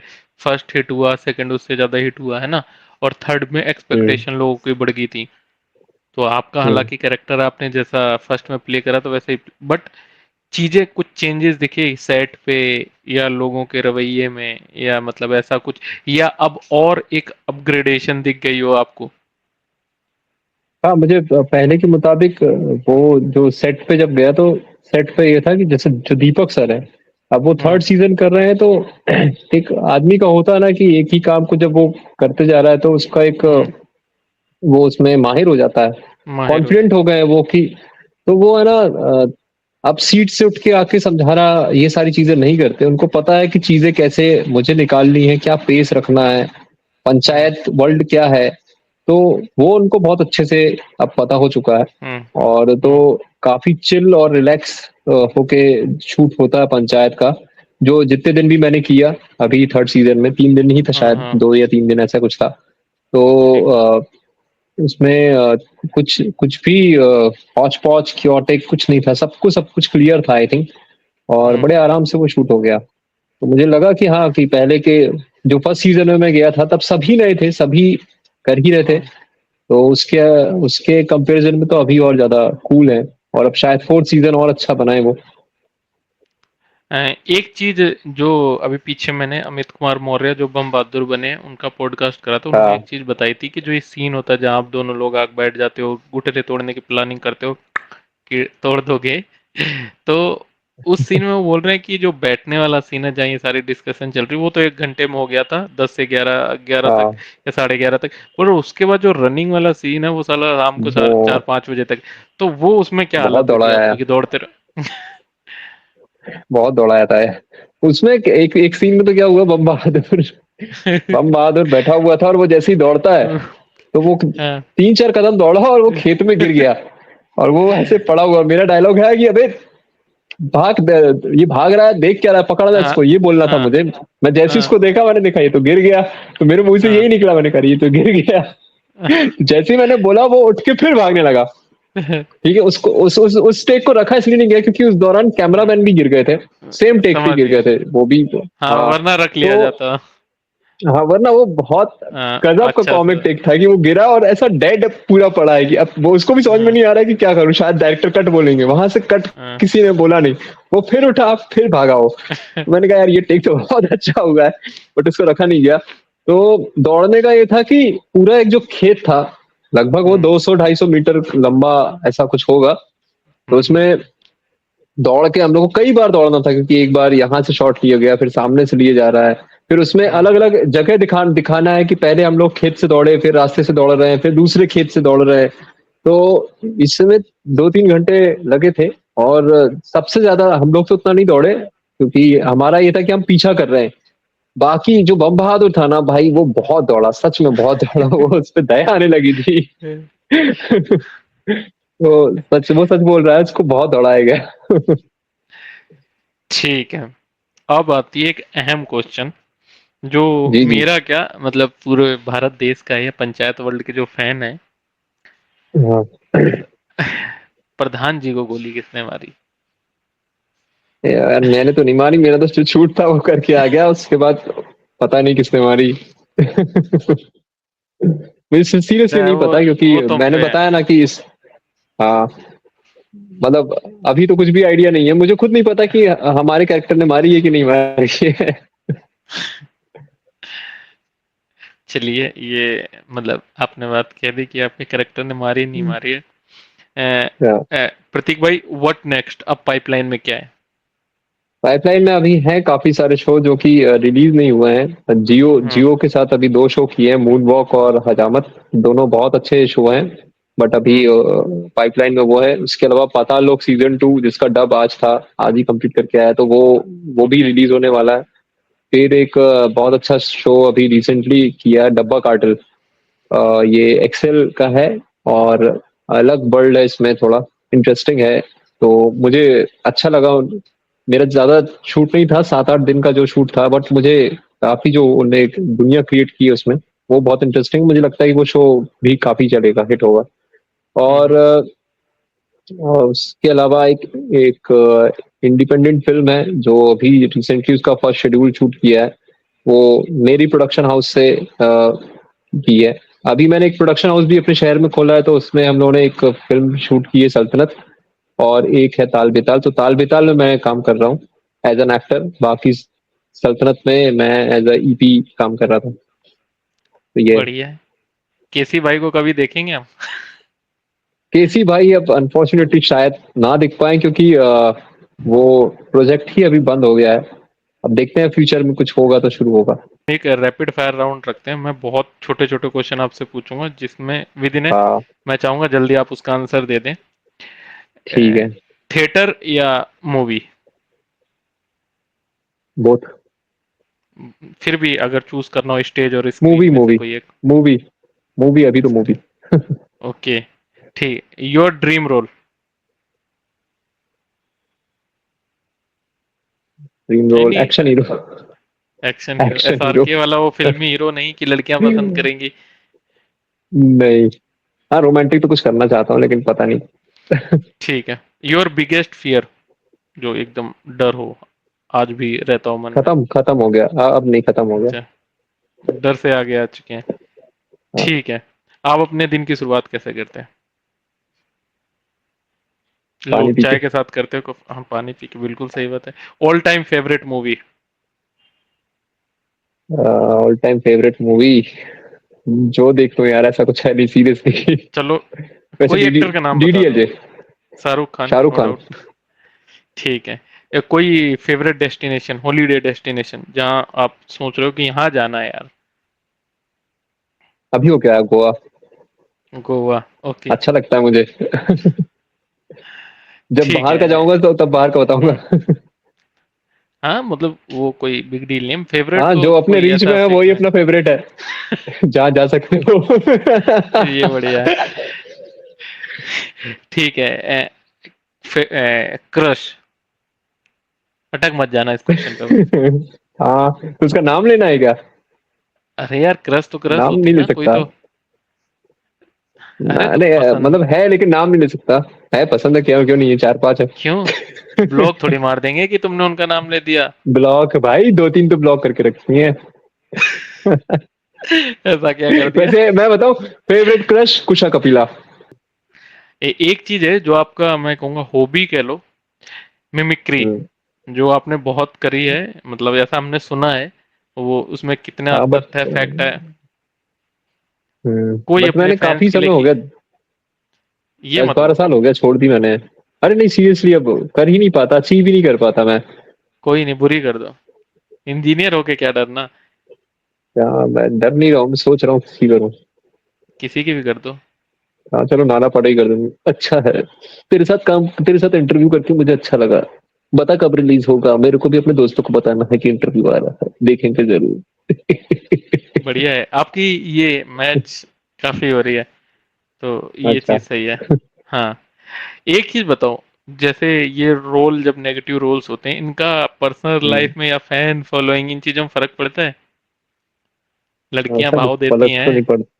लड़की तो भाव नहीं देती। लड़की तो भाव नहीं देती नेगेटिव रोल के लिए।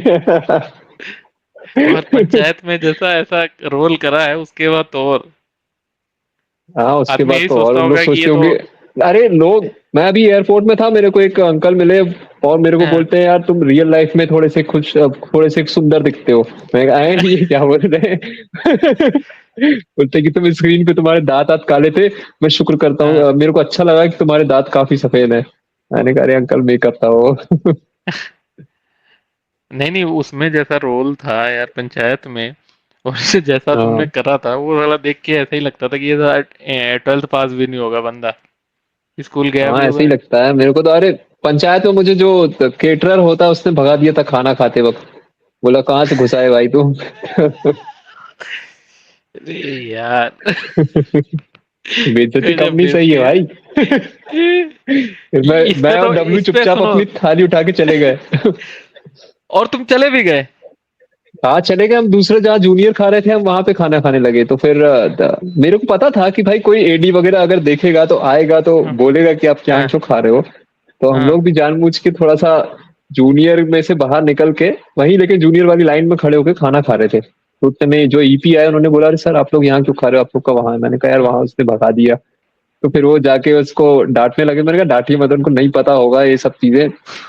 तो मैं भी वो थोड़ा आप बहुत, उसी किरदार में थे क्या, मतलब लुक में वही उन्हीं हाँ वही कपड़ों में ऐसा कॉस्ट्यूम में था। तो ऐसा तो मेरे साथ कई बार कई सेट्स में हुआ है यार। मतलब मेरे को, मैं एक अफसोस करके सीरीज थी, उसमें मैं पेंटर बना हुआ हूँ। तो हाफ चड्डा और टी शर्ट पहना और पूरा पुताई वगैरह के जो होते हैं ना निशान, वो लगे हुए हैं। तो हम्म मैं मेकअप करवा के शूट के लिए गया। शूट से जब मैं वापस वैनिटी में आया तो वहां बॉडीगार्ड हम्म खड़ा था, उसने मेरे को भगा दिया, लिटरली भगा दिया। बोला अबे पागल है, कहाँ घुस रहा है, भग। तो मैंने कहा अरे मेरे को हाथ धोना है। बोलता वहां नल लगा, वहां जाके धो लो। तो गुलशन देवैया खड़े थे, तो गुलशन देवैया ने कहा कि ए, वो एक्टर है, उसको भाई तू मेरी वैनिटी में चले जा। तो फिर उन्होंने अपनी वैनिटी का टॉयलेट यूज करने मुझे दिया था।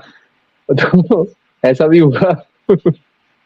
हाँ, मैं ये कह रहा हूँ कि ऐसा जरूरी नहीं है कि मैं मुंबई आके या फिल्मों में काम करने के बाद ये चीज को फेस कर रहा हूँ। मैं जब कॉलेज में भी था तब भी ये होता था कि लड़कियां ना शक्ल देख के ये समझती थी कि भाई ये है हरामी गैंग के लड़के, तो इनसे दूर रहना हम्म है, ये ट्रस्ट वर्दी बिल्कुल नहीं है।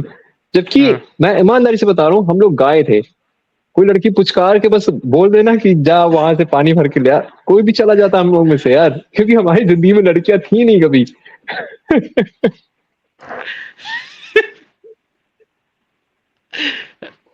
अपन लोग अच्छे लोग हैं, अपन वैसे लोग नहीं है जैसा समझा जाता है मार्केट में।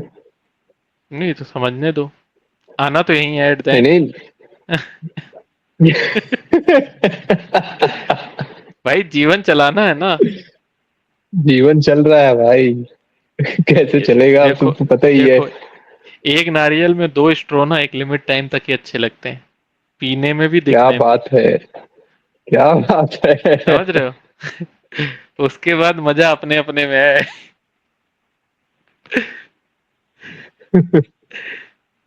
तो हर एक चीज का मैं ये कहता हूँ, मतलब मेरा मानना भी दौर होता है, एक समय होता है।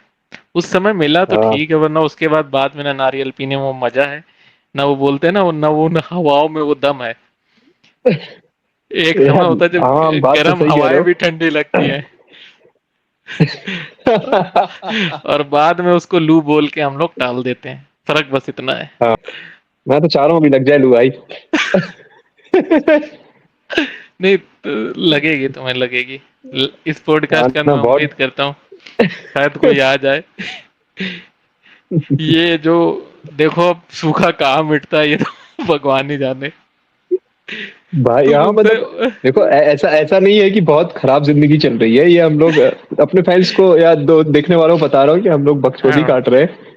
ठीक हम्म है, आप लोग हाँ। इतना ज्यादा सीरियसली मत लीजिएगा। अगर जिसको लेना हो तो वो बात कर सकता है बाद में, कोई दिक्कत नहीं है।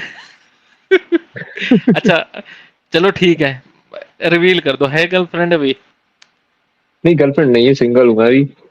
सिंगल मैं बाय चॉइस हूँ यार। ऐसा नहीं है कि मैं, मतलब कि मेरी गर्ल हाँ, रिलेशनशिप में रहा लेकिन नहीं चले तो मुझे लगा कि यार थोड़ा सिंगल रहता हूँ। तो यही होता ही है। रिलेशनशिप, हाँ वो पता जो ही होगा बाय सब। चॉइस है ना, बाय चॉइस हो ही जाता है, हाँ, क्योंकि दूसरी चॉइस भी वो तो नहीं बाय होती चॉइस ना फिर। बोलना पड़ता है ना फिर। दूसरी चॉइस भी तो नहीं है ना। ये बात तो है। मतलब आप सीधा शादी ही करेंगे यार? ये तो मैंने पूछा ही नहीं, ये तो बताते जो, लव मैरिज या अरेंज मैरिज, क्या नहीं, करोगे? शादी वादी का तो सोचे ही नहीं यार। नहीं फिर भी करनी तो हाँ होगी ना। मतलब अरेंज अरेंज अरेंज तो नहीं कर पाऊंगा शायद, अरेंज मैरिज ना हो। अरेंज? क्यों? अरेंज मतलब वो अरेंज को पहले लव बनाना पड़ेगा मुझे, फिर हम्म। हो पाएगा। अच्छा, वैसा है। मतलब अब चलो बकचोदी कर रहे हैं, तो अपने जीवन साथी में आप क्या ढूंढते हैं? मतलब आपकी अगर देखा लड़की, जाए क्या? लड़की।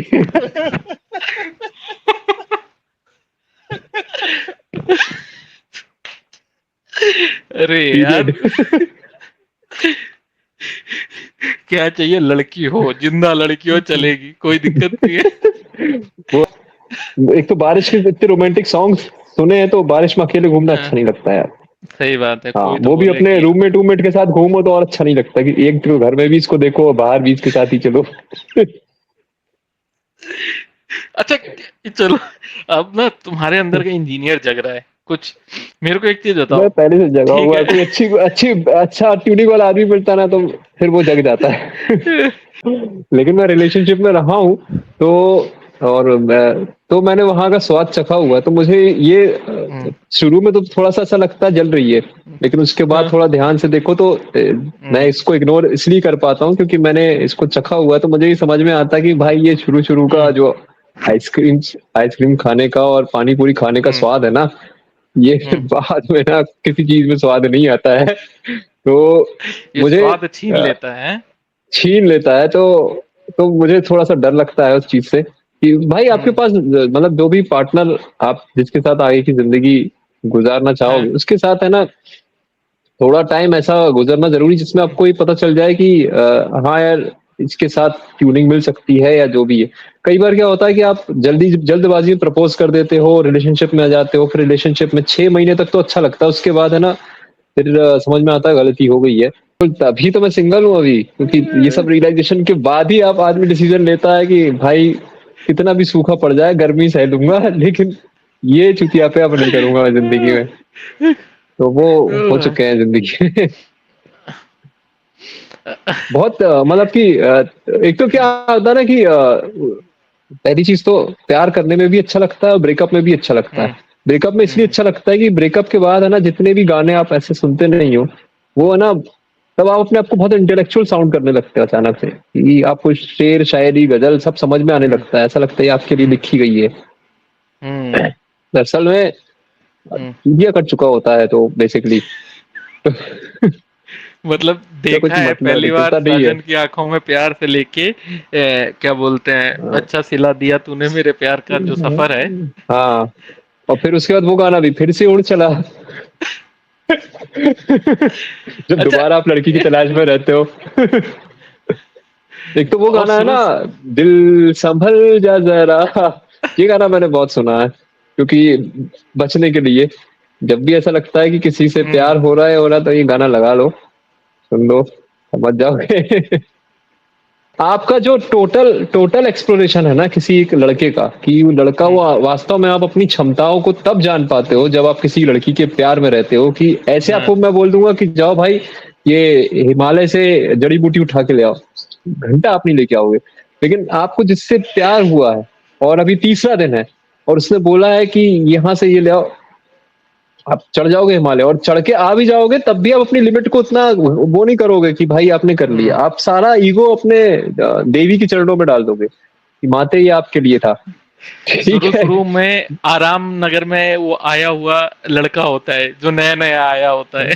हाँ, नया नया। और और मुंबई में एक चीज ये होती है यार कि जितने भी सिंगल लड़के हैं ना उनको मोहब्बत बहुत जल्दी मिल जाती है, तो ऐसा कंट्रोल नहीं क्यों? होती है इतनी सारी है, मतलब काफी जगह से लोग आते हैं, लड़कियां आती लड़के आते हम्म। हैं, तो कई कई होता है ना कि आपके लिए भी बनाया गया है तो सामने वाले का भी चूतिया कटना है। तो आपके साथ आ जाता है वो भी, तो दोनों में चूतिया के साथ में कटता है। अच्छा, कभी ये फील आती है कि बेटा कटना तो है ही तुम्हारा, चलो जितने दिन बाद सही। हाँ हाँ, तभी तो कटवाया है। अच्छा एक चीज बताओ, ठीक है कटवा लिया देखो जब पता ये। तो रहता है कि स्मोकिंग की हम्म। कैंसर होता है, लेकिन आप करते हो, तो हम्म। वही है, प्यार में भी अंधा होता है साला। नहीं नहीं, बट बिल्कुल मतलब मेरे को अब ऐसा लगता है कि आपको मेंटल पीस की मतलब होना बहुत जरूरी है। बहुत बहुत यार, खुद का पर्सनल स्पेस बहुत जरूरी होता है। क्या आप मोहब्बत में ज्यादा अगर झुक जाते हो ना कि यार मुझे, क्योंकि ये फीमेल है तो मुझे इसकी केयर करनी है और ये करना है, तो उसमें आप कभी कभी अपना सेल्फ रिस्पेक्ट खो देते हो।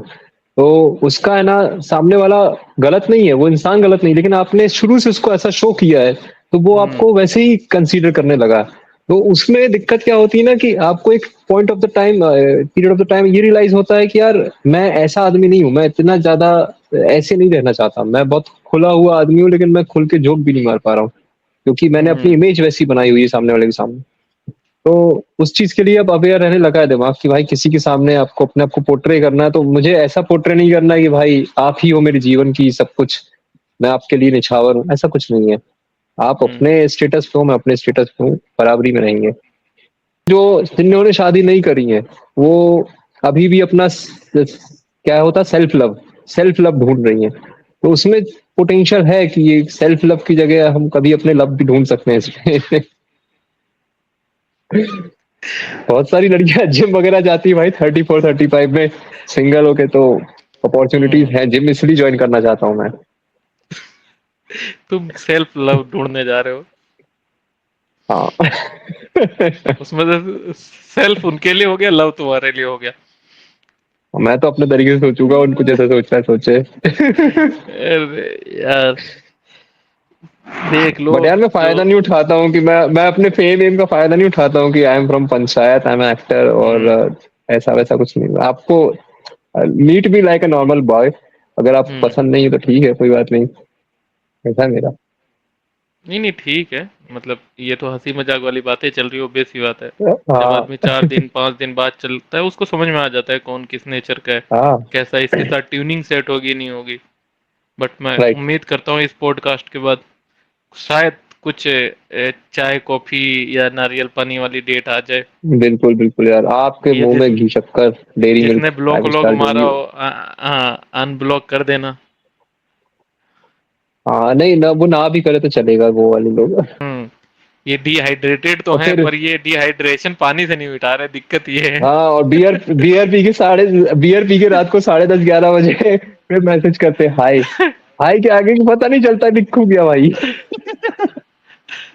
अच्छा, कितने लिख के डिलीट लड़कियां भी, मार दिया है। अच्छा, लड़कियां भी समझ जाती होंगी, जब 10 साढ़े 10 के बाद उनके पास हाय हेलो आता होगा ना, तो उनको भी समझ में आ हम्म। जाता होगा कि अब ये लौंडे लोग हैं ना, पी चुके हैं भाई। जिस भी लड़के के पास से उनके पास आता है, तो 10:30 के हाँ बाद अब। वाला जो भी हाय हेलो आता है ना, तो लड़कियों के लिए आप उस हाय हेलो को सीरियसली मत लीजिए, वो नशे में धुत लौंडे ने भेजा है। अरे भाई, पूरे कॉलेज वाली वाइब आ गई मेरे को। मेरे को ऐसा लग रहा है मैं साथ में जो बकचोदी चलती थी ना, कि रूम में बैठे हैं, मेरे को भी भले अगले इंजीनियर दिन मिल गया ना, इसलिए आ गई वाइब। कि अगले दिन प्रोजेक्ट जमा करना है, कोई दिक्कत नहीं, साला क्वांटम लाओ, एक एक चैप्टर हाँ। पढ़ेंगे, पास तो हो ही जाएंगे। अरे भाई पृथ्वी भाई, बहुत मजा आया, मतलब सीरियसली। मजा आया यार। हाँ क्या ही क्या बोलते हैं वो, जैसे होता है ना, इस प्यार को क्या नाम दूं, तो मैं इन बातों को क्या विषय क्या नाम दूं वो तो नहीं पता, पर मजा बहुत आया। बकचोदी। मैं बकचोदी, हाँ लाइक बकचोदी of two engineers. Two engineers. हाँ, तो क्या ही अब बोल सकते हैं इसमें। अब इसके बाद ही पता चलेगा क्या रिएक्शन लोगों का आता है, हाँ कौन कैसे रिएक्ट करता है। तो जोक्स करें, अपार्ट, जैसे भी मतलब रिएक्ट करें। हाँ मतलब मैं मतलब एक बार वैसे बता दूं, ये चीजें चलती रहती हैं और सब लोग हाँ बकचोदी करते हैं, तो इसको वैसे मत लेना। बाकी नहीं, सब ऐसे ही होते हैं यार, जिसको बुरा लगे हाँ। तो लगे। लेकिन इन रियलिटी हमने भी दुनिया देखी, सब ऐसे ही होते हैं। तो ये अब वो इंजीनियर बोल रहे हैं जो हर चीज से आगे आ चुके हैं, अब इनको परे फर्क हो ही नहीं चुके हैं पड़ता। भाई, हाँ। परे हो चुके हैं। हम टॉयलेट कर चुके हैं इंजीनियरिंग के ऊपर। हम नहीं मानते इंजीनियर अब। आप हमारे सामने आके भाई बोलोगे आप इंजीनियर हो, तो हाँ ठीक है, हो गए। देखो, हम वो हैं जिनकी रैंक की रोल नंबर से ज्यादा आई, तो वो क्या है, AI ट्रिपल की फुल फॉर्म बताएंगे। अरे भाई, हम वो हैं जिनकी क्लास में 40 लौंडे थे और 6 लड़कियां थी, तो हमारा ओहदा आप लोग से ज्यादा बड़ा है। हम्म। आप मान के चलो, समझ हमने रहे हो ज्यादा सत्संग किया है जीवन में। कितना स्ट्रगल था। तुम बात करते हो, बहुत लोग यार। कहते हैं क्यों नहीं बनी, उसका रीजन देख लो। यार आप जब 40 लड़कों के बीच में रहते हो ना, तो आपका जो नॉर्मल कन्वर्सेशन होता है ना, वो गालियों से ही होता है, तेरी माँ का और बहन का ही से। वैसे बात नहीं होती, और hi bro, how are you, hey everything is good और फाइन, ये सब मुंबई में मैंने देखा, तो मुझे सीखना पड़ा। हे हाय, तो मैं बोलते वक्त ही बहुत फेक साउंड करता था। नहीं नहीं, हाँ वो तो है ही। मुझे नहीं लगता है कि इंडिया में बिना गाली खाए कोई बड़ा हुआ हो। सबको पड़ी सब है। खाते हैं यार। घर हाँ। में पड़ी हो, बाहर पड़ी हो, पड़ी आप, जरूर है। हाँ, सबको पड़ी यार। आप गाड़ी चला रहे हो, स्लो चला रहे हो, या गलत मोड़ लिया, तो आप 2 3 गाली तुरंत खा जाते हो, विद इन अ सेकंड। मैं ही खुद बक देता हूँ। वो तुम्हें दे रहा है, तुम उसे दे रहे हो, और दोनों के शीशे बंद है, हाँ, और अपनी गाली दोनों खुद ही शीशे सुन रहे बंद है, हो। खुद ही सुन रहे हो। और आप भी रिलीज हो जाते हो कि बक दी। हाँ, मतलब एक वो जो सेटिस्फेक्शन मिलता है ना, किसी को तो सुनाया। हाँ। बहुत बहुत चलो, धन्यवाद आपका। मजा चलिए आया यार। निकल के आते हैं। मैं सच बताऊं, मैंने पहली बार इतना खुल के और इतने आराम से कोई पॉडकास्ट या कोई इंटरव्यू दिया है, जो मजा आया मुझे। वरना अदरवाइज क्या होता था कि बहुत सोफिस्टिकेशन क्रिएट कर दिया जाता था कि आप सर अपनी जर्नी के बारे में बताइए, तो सब हम्म। कुछ अच्छा अच्छा सुनना चाहते हैं सब, और ज्यादा एम्फेसाइज करते हैं कि स्ट्रगल बताइए। तो सच में स्ट्रगल जैसा यार, सबकी लाइफ में स्ट्रगल बराबर ही होता है, क्योंकि पूरी दुनिया की फिलोसफी अगर कोर में जाओगे, तो हम्म। हम सब सफर होने के लिए ही पैदा हुए हैं। तो स्ट्रगल हम्म। किसी की लाइफ से नहीं जाता, सबकी लाइफ में होता है। पता नहीं क्यों एक्टरों के स्ट्रगल को ज्यादा एम्फसाइज किया जाता है। तो वो एक टीचिंग नहीं होती है, मैं जर्नी होती है, यार घिस तो सबको सारे ही गुजरना रहे ना, पड़ता है। घिस तो सारे ही सब रहे सब हैं। घिस रहे हैं यार। मेरे मेरे हम्म, पापा ने इतना मेहनत की है, स्ट्रगल किया है, बस वो फेमस नहीं तो क्या उनका स्ट्रगल काउंट नहीं होगा? सबका स्ट्रगल होता ये है। यहाँ ये है ना कि फेम इंस्टाग्राम के फॉलोवर से काउंट होता है, बस फर्क इतना है। बस ये यही जिंदगी चल हो रहा चुकी है। है। हाँ। भले वहां 1,000 लोग फोटो लाइक कर रहे हैं, लाख लोग फोटो लाइक कर रहे हैं, बैठ के साला नमक रोटी खा रहा हो अलग बात है। एक दूसरा जिसके कुछ भी नहीं, अकाउंट ही नहीं है, और वो ताज में बैठ के खाना खा रहा है। तो ये ताज में बैठ के हार्श खाना खा रहा रियलिटी है। है। हाँ, ये ये रियलिटी है। फर्क है, क्योंकि और लोगों ने मुझे मुझे ये परसेप्शन ऐसा पर्सनली बना अब दिया। ये भी लगता है कि आपकी जिंदगी में उतार चढ़ाव बहुत जरूरी है। ये आते रहते हैं तो आपको जिंदा फील होता है। अगर पूरी तरीके से आप सोचो कि बहुत पैसा आ जाए, सारा कुछ लग्जरी आ जाए, सुंदर बीवी आ हम्म, जाए, तो मुझे लगता है कि आप जल्दी मर जाओगे।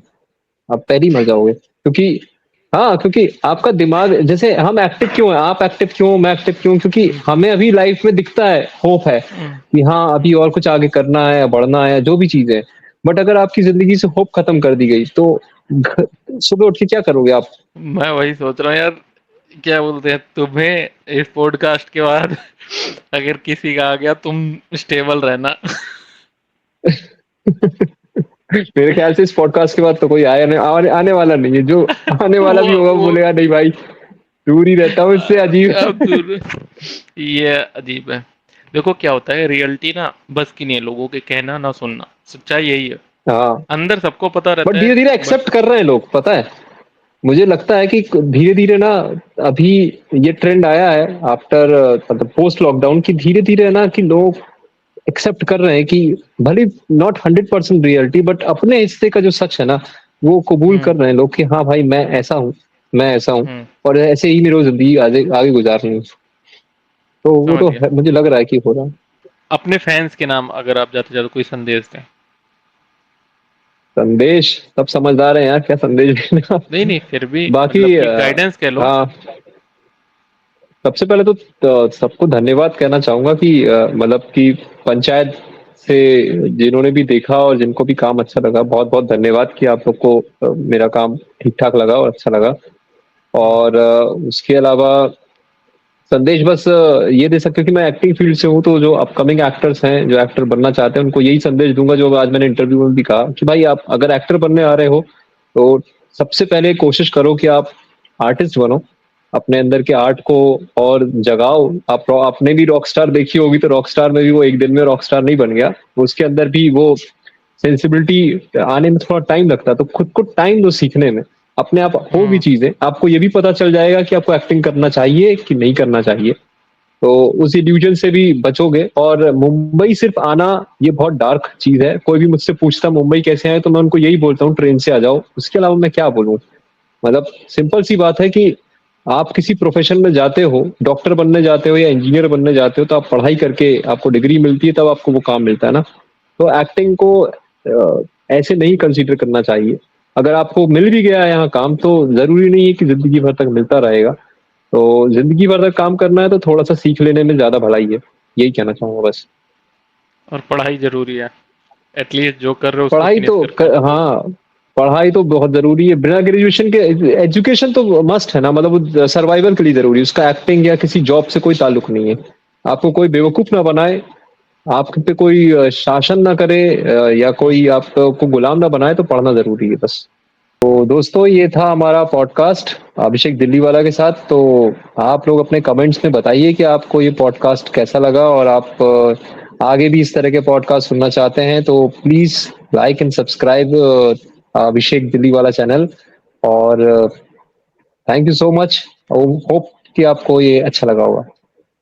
बिल्कुल। तो जैसा प्रतीक भाई ने कहा, आपको ये पॉडकास्ट कैसा लगा, आप कमेंट सेक्शन में कमेंट करके ज़रूर बताओ। कोई भी राय, कोई भी सजेशन हो आपको लगता है तो आप हमें दे सकते हैं। और जो भी हमने ये हंसी मजाक कॉमेडी या बकचोदी करी है, प्लीज़ इसको आप लोग सीरियसली लें, क्योंकि हमने मजाक में करी है ये चीज़ें, तो इसको मजाक कर रहा हूँ, सीरियसली मत लेना। और ये फन वे में था, क्योंकि दो इंजीनियर्स मिल गए तो वो काफ़ी चीज़ें सिमिलैरिटीज़ हो गई। हम दोनों लोगों के साथ यही था कि रैंक रोल नंबर से बड़ी आना। तो ये सारी चीज़ें या, दोनों लोगों के साथ हुई है, तैयारी करी परफॉर्म ना करना। तो इसको आप एज ए कॉमेडी लें, एंजॉय करें। और प्रतीक भाई ने जैसा अभी पॉडकास्ट में बताया, बहुत सारी चीजें लाइंड अप हैं, तो बहुत जल्द आने वाली है। पाताल लोक पता लोग सीजन का टू, सीजन 2 आने वाला है। सीजन 2 आने वाला है, जो कि काफी सालों बाद, मैं कहूँगा एक अच्छा खासा हो हॉल्ट कह हाँ। लो वन के बाद। तो बहुत सारी इनकी वेब सीरीज है अमेजन मिनी टीवी पे, जियो पे, कई जगह आने वाली हैं। तो आप जो जिस कैरेक्टर में आपको ये इनका सबसे ज्यादा आपको पसंदीदा कैरेक्टर रहा हो, वो लोग आप कमेंट करके बता दो। केसी भाई रहे हो या बबलू का रहा हो, या दूसरी वेब सीरीज से या मूवीज से रहा हो, बवाल मूवी से रहा हो, तो जो किरदार या जिस कैरेक्टर से आपने इन्हें पसंद करा है, वो बॉयज एंड गर्ल्स अपने कमेंट करिए और बताइए, और अपना प्यार ऐसे ही हमें देते रहिए। तो प्रतीक भाई बहुत बहुत धन्यवाद, आप मेरे पॉडकास्ट में, थैंक यू आपको सो मच बहुत अभिषेक बहुत भाई। Thank you, thank you, thank you. Thank you Prateek भाई।